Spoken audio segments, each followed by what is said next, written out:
vida, não só hoje, mas sempre. Nós temos aquela expectativa na semana que finda em chegar o primeiro dia, o domingo, para podermos estar louvando ao Senhor em culto público, em culto coletivo. Isso é uma maravilha, neste calor, né, tão abençoado. Nós vamos meditar hoje no tema As Grandes Coisas da História ou na História da Humanidade. As grandes coisas na história da humanidade.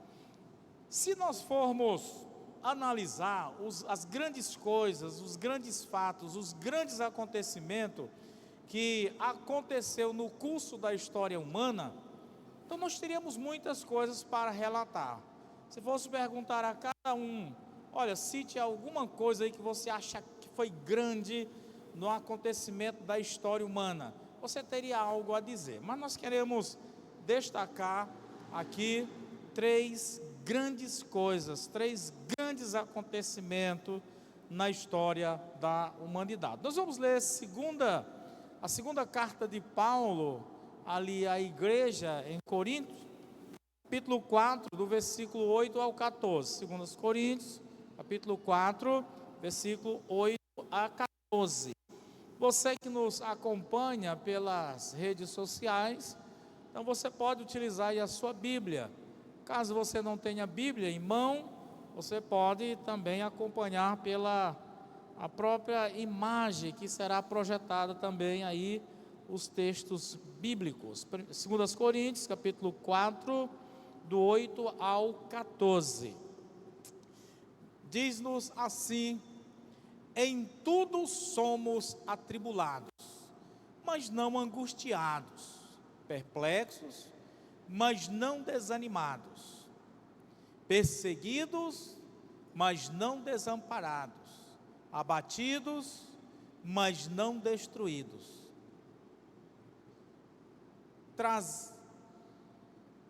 trazendo sempre por toda a parte a mortificação do Senhor Jesus no corpo, para que a vida de Jesus se manifeste também no nosso corpo.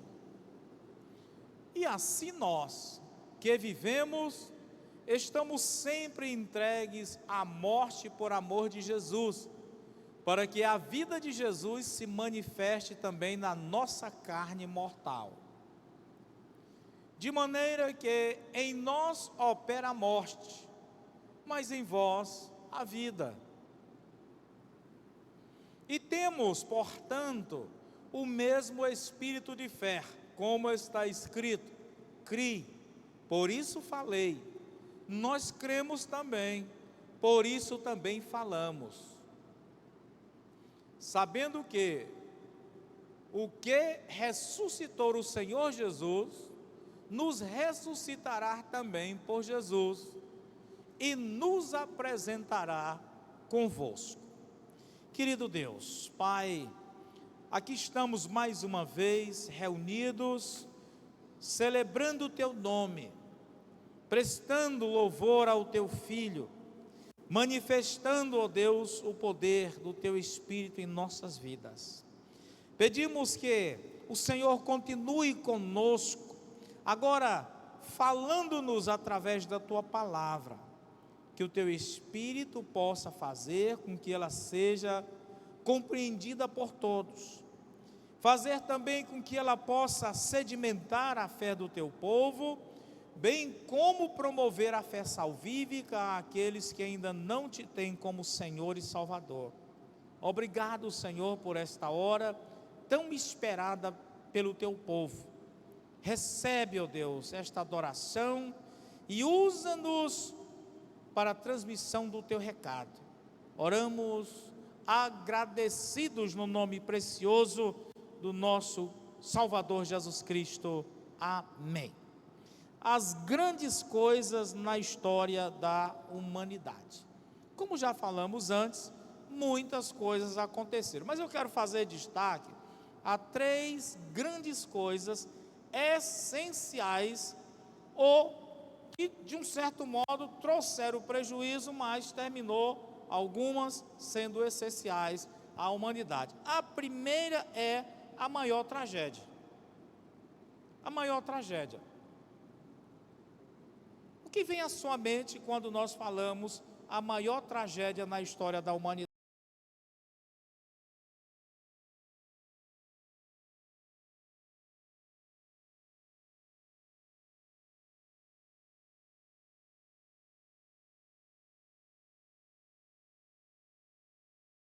Para conversar, ali havia uma sintonia, uma harmonia entre o homem e toda a criação de Deus. Deus havia dito a eles: olha, vocês devem se fecundar, vocês devem multiplicar, vocês devem encher a terra. Então ali havia um projeto perfeito para a humanidade, mas houve algo que trouxe uma tragédia para a humanidade, que foi o pecado. Satanás então toma de assalto a boa vontade do homem e engana, faz com que ele desobedeça uma ordem direta de Deus, tornando o homem assim pecador, recebendo ele a doença mortal da alma, que é o pecado. E como Paulo escreve, não só Adão e Eva pecaram, Romanos 3:23, todos pecaram. Porque Adão e Eva representavam toda a humanidade que viria após ele. E ali, naquele ato de desobediência, não estava somente Adão e Eva, mas já estava o João Pedro, estava cada pessoa aqui, estava cada ser humano, porque eles nos representavam. E o pecado, irmão, ele trouxe coisas terríveis na vida do homem. A primeira, que eu julgo mais terrível, foi a separação agora do homem pecador do Deus Santo. Já não pôde mais haver aquela harmonia, aquela conversação que toda a tarde tinha o homem com o Deus Santo. Agora o homem já não é mais inocente, agora o homem é pecador. Então foi esta maior tragédia, porque dela se decorreu todas as outras tragédias humanas. Não era para nós vermos a morte, não era para sentirmos dor, não era para envelhecermos, não era para granjearmos o nosso pão com o suor do nosso rosto.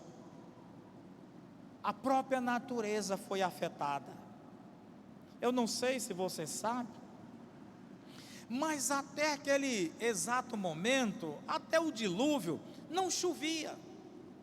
A Bíblia diz que toda manhã Deus fazia com que a terra fosse regada por uma neblina, e o clima perfeito, um clima agradável, não precisava de ar-condicionado, não precisava de ventilador, um clima perfeito.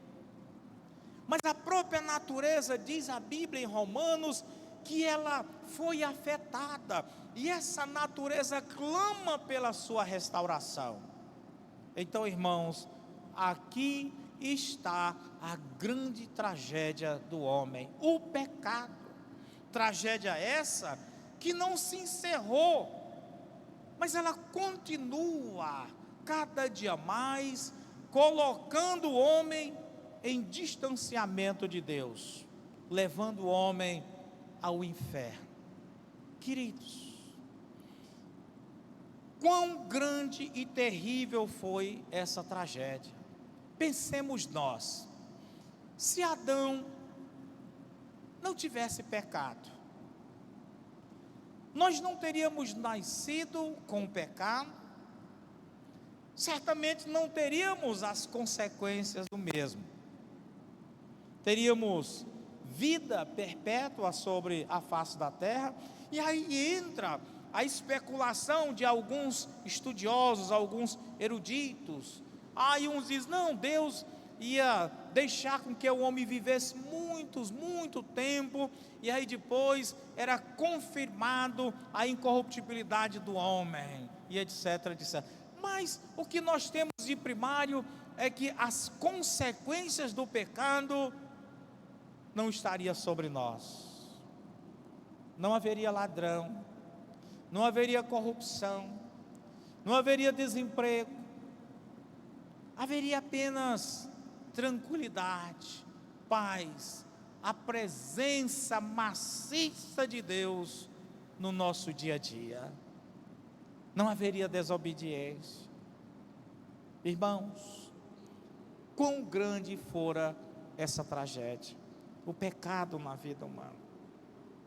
Mas este pecado, que ora separa o homem de Deus, esse pecado que nos distancia do Deus Santo, ele está cravado na nossa alma, mas ele tem os seus dias contados.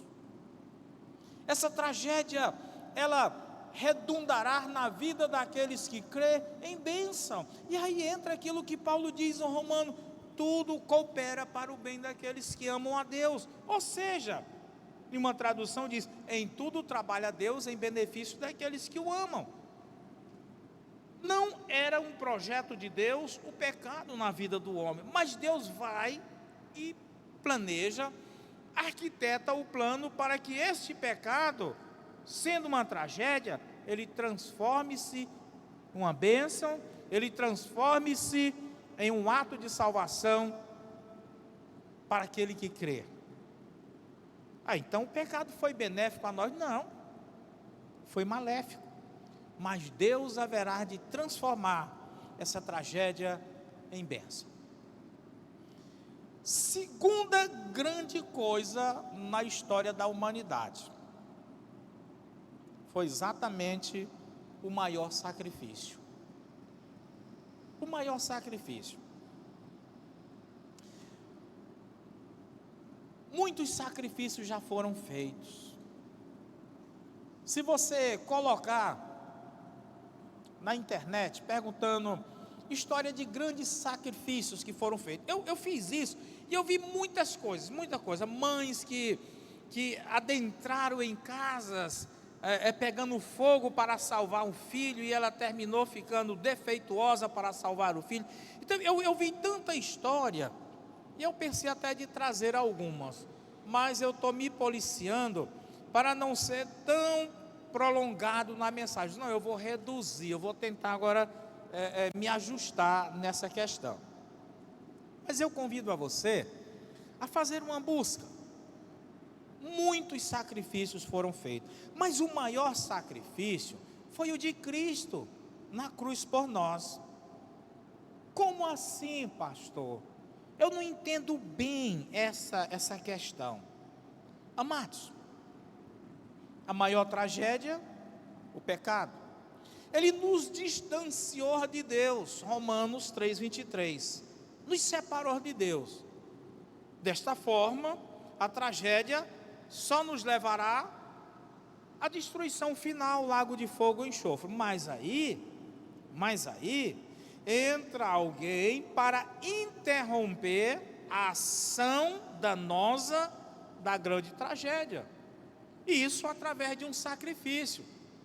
Porque a lei de Deus dizia: se um justo pecou, você vai encontrar isso, toda essa abordagem, essa explicação, no capítulo 15 de 1 Coríntios. Você pode ler ali do 1 até o 23, e vai estar explicando tudo isso detalhadamente. Ora, se um justo pecou, no caso Adão, então um justo tem que pagar pelo pecado de Adão, para poder remir aqueles que foram danificados pelo pecado de Adão.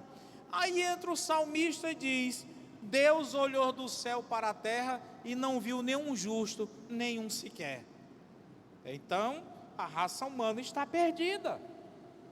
Mas alguém entra em cena, colocando-se como voluntário, para poder substituir o homem destinado ao inferno naquilo que a lei de Deus exigia. O pecado só é remido por derramamento de sangue, não qualquer sangue, mas um sangue justo.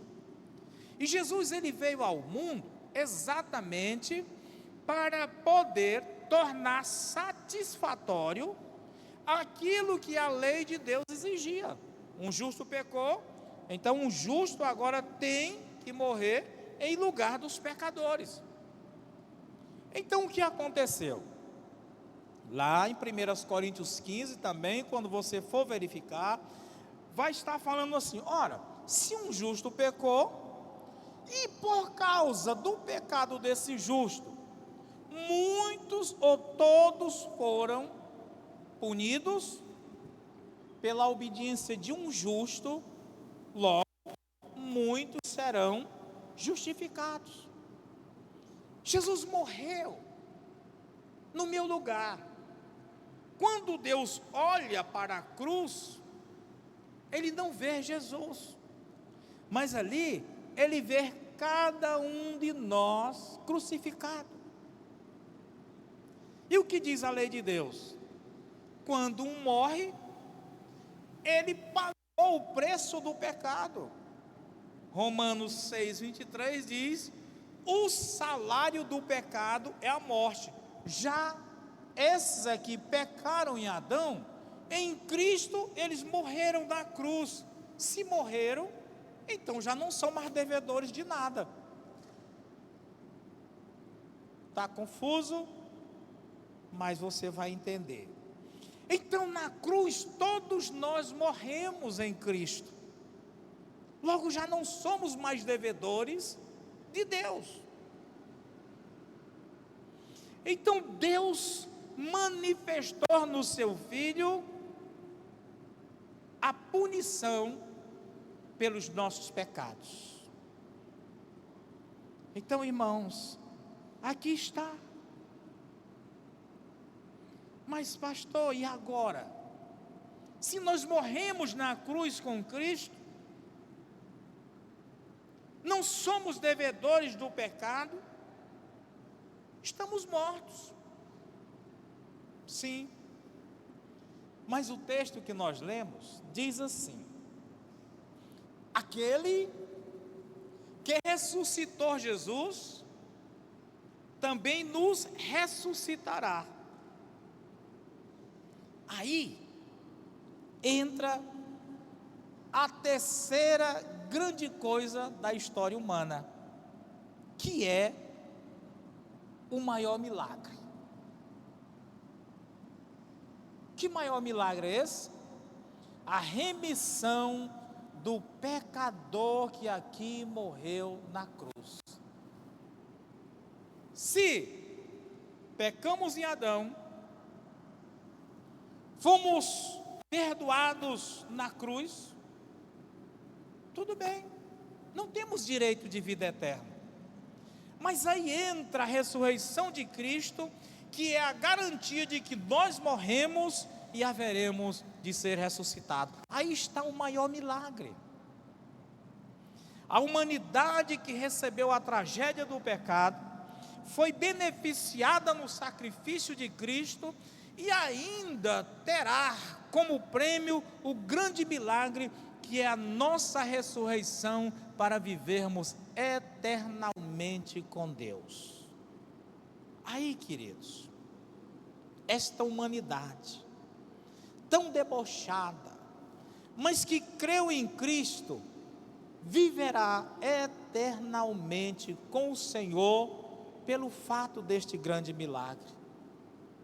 Ah, pastor, então que bom, todos nós haveremos de ressuscitar. Calma, calma, vamos com calma. Cristo, todos receberam o pecado, que a Bíblia diz, todos pecaram, destituídos estão da glória de Deus. Cristo morreu por todos, logo Ele pagou o preço de todos, mas não temos mérito algum. Simplesmente o que aconteceu foi que um grupo ou todos os pecadores tiveram aqui pago sua dívida e acabou. Então Deus diz: ó, tchau, não tenho mais nada com vocês, está pago a dívida de vocês. Não, ele não diz só assim, ele diz: não, mesmo tendo pago, não deixarei vocês desta forma. Eu vou dar agora a vocês vida eterna, vida em abundância. Preparei uma cidade, preparei um local e vou fazer muito mais, porque a minha remissão, ela não é meramente a ressurreição, mas a transformação de vocês em imortais e incorruptíveis. Não poderemos mais morrer, não teremos mais condições alguma de pecar. E esta imortalidade dá-nos a capacidade de vivermos para sempre em gozo, em paz, em alegria, em espiritualidade muito mais intrínseca do que aquela que tinha Adão e Eva quando no paraíso com Deus. Então, meus queridos, as três grandes coisas na história humana não é meramente aquilo que a história secular lhe conta de grandes eventos, porque todos eles podem ter sido grandes, podem ter beneficiado a raça humana, mas tudo neste plano aqui, neste plano efêmero, neste plano passageiro. E quando você observa o nosso segundo ponto, o grande sacrifício, ele não abençoa o homem só neste plano material, mas também espiritual e eternal, bem como o maior milagre que é a nossa ressurreição. Por isso, dizemos que são as três maiores coisas na história da humanidade. Agora eu pergunto a você, como já disse, então está tudo ok, pastor? Não está tudo ok não. Sabe por quê? Porque para que nós agora sejamos agraciados pelo grande milagre da ressurreição e vivermos eternamente com Cristo, nós precisamos fazer algo. Nós precisamos fazer algo. Recorrermos a Deus. Senhor, eu pequei contra Ti. Senhor, Cristo morreu por mim, eu creio, mas eu quero, Senhor, Te servir. Eu quero ser tornado Teu filho. É preciso o homem declarar isso diante de Deus. Não podemos nos colocar na confiança de que pecamos, sim, Cristo morreu por nós, sim, e ficarmos inertes, parados. Temos que tomar a atitude de reconhecermos o sacrifício de Cristo na cruz por nós, tomando-nos a decisão de servi-lo como Senhor e Salvador. Por quê? De outra forma, mesmo Cristo tendo morrido por nós, nós iremos para o inferno. Diríamos assim: então não teve efeito nenhum a morte de Cristo por mim na cruz. Sim, cabe a mim agora escolher. Cabe a mim escolher. Então, meus queridos, o homem, ele vai para o inferno. Grave bem isso aqui. O homem agora, ele vai para o inferno, não é pelos pecados dele, não. É simplesmente pelo fato dele não reconhecer Jesus como Senhor e Salvador. Porque Jesus, Ele é a chave que abre a porta dos céus. Jesus é o passaporte que nos leva ao céu. Jesus, Ele é a cruz, Ele é a escada, Ele é o caminho que nos leva aos céus. É como se nós, não estou dizendo que isso vai acontecer, só uma ilustração. É como se nós chegássemos na porta do céu e cada um tem sua chave própria para entrar. E aí eu tiro a minha, abro, posso entrar. Aí de repente alguém chega, não tem chave, não pode entrar. Essa chave é Jesus. É Jesus. Então, queridos, pense bem nisso. O que adianta essas três grandes coisas tendo acontecido, se eu não tomo posse de fato de Cristo na minha vida como meu Senhor, como meu Salvador? Nada feito para mim, tudo perdido. Então note que passamos por uma grande tragédia, veio um Salvador, Ele promete agora o grande milagre para mim, e eu ainda fico aí, né, meio que sem saber o que fazer diante disso. Já não há mais justificação alguma para o homem, já não há mais nada o que se fazer pelo homem. Deus já fez tudo o que poderia ser feito. Agora o que nós temos que aceitar é só este grande milagre, a remissão, a redenção, a nossa glorificação. Para isso é preciso reconhecermos Cristo como Senhor e Salvador da nossa vida. É como a borboleta que passa por aquela metamorfose. Era uma lagarta, rastejante, mas ela passa por aquele processo, e de lagarta ela transforma-se em um ser alado, bonito, uma borboleta. É isso que Deus quer fazer na vida de cada ser humano.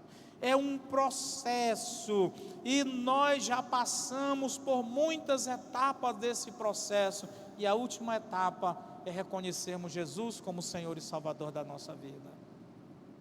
É a última etapa. Portanto, aqui estamos nós, diante deste conhecimento, que nos levará à salvação ou à condenação. Porque ciente de tudo isso, ninguém poderá chegar no dia do tribunal de Cristo, ou na presença de Cristo, e dizer: Senhor, mas eu não sabia que era assim. Agora nós sabemos. Já não há mais nenhuma justificativa. Agora sabemos. Então, diante do exposto, principalmente de que você tem que tomar esta decisão de ter Cristo na tua vida como Senhor e Salvador, qual seria a tua ação neste momento? Dizer: sim, Jesus, eu te reconheço como Senhor, como Salvador? Ou dizer: não, eu vou dar mais um tempo, vou dar mais um tempo. Tem uma mensagem preparada chamada A Doença da Procrastinação. É também uma mensagem evangelística. Procrastinar é sempre deixar para depois aquilo que nós temos que fazer agora. E nós vamos trazer naquela mensagem alguns procrastinadores que tiveram toda a oportunidade na sua mão, mas jogaram para amanhã. Aquele ladrão na cruz, enquanto que um teve a oportunidade, ele procrastinou. O outro disse: Senhor, lembra-te de mim quando entrares no teu reino. O outro ladrão. Nesta noite, não deixe para depois aquilo que você tem que fazer agora. Não deixe para depois. Saia deste recinto nesta noite, mas com a certeza de que agora Cristo é o teu Senhor, é o teu Salvador. é Ele que vai cuidar de ti, Ele que vai dar direcionamento na tua vida. Saia daqui nesta noite com a certeza da vida eterna na pessoa de Cristo Jesus. Para isso, quero, neste momento, solicitar da igreja que esteja orando por você, e eu quero convidar a você para tomar a sua decisão nesta hora, para dizer: olha, não tem mais para onde eu ir senão aos braços de Jesus. Fale, como disse Pedro e os demais apóstolos: Senhor, para que iremos nós? João 6,60. Para que iremos nós, Senhor, se tu tens as palavras da vida eterna? E eu pergunto: quem é a primeira pessoa que nesta noite, aqui, vai receber Cristo na sua vida como Senhor e Salvador? Quem é a primeira pessoa? Você vai, levantar a sua mão, e com esse gesto, você vai estar dizendo, enquanto a igreja ora: eu estou recebendo aqui o maior milagre, a certeza do maior milagre. Eu quero agora ter a vida eterna em Cristo Jesus. Eu quero ser uma nova criatura, eu quero ser um novo ser. Então a primeira pessoa vai assim, levantar uma de suas mãos, até que eu veja. Depois você vai baixá-la. Onde está a primeira pessoa? Estou convidando você para receber Cristo na tua vida como o Senhor, como o teu Salvador. A igreja está orando. A igreja está orando. Hebreus 6, 2 Coríntios 6 diz: olha, se hoje ouvirdes a voz do Espírito Santo, não endureçais os vossos corações. Hebreus 7 também fala a mesma coisa. Hoje é o dia. Provavelmente o Espírito está falando ao seu coração já há tempo, há dias, e você está protelando. Não faça isso. Hoje é o dia. Esse é o momento.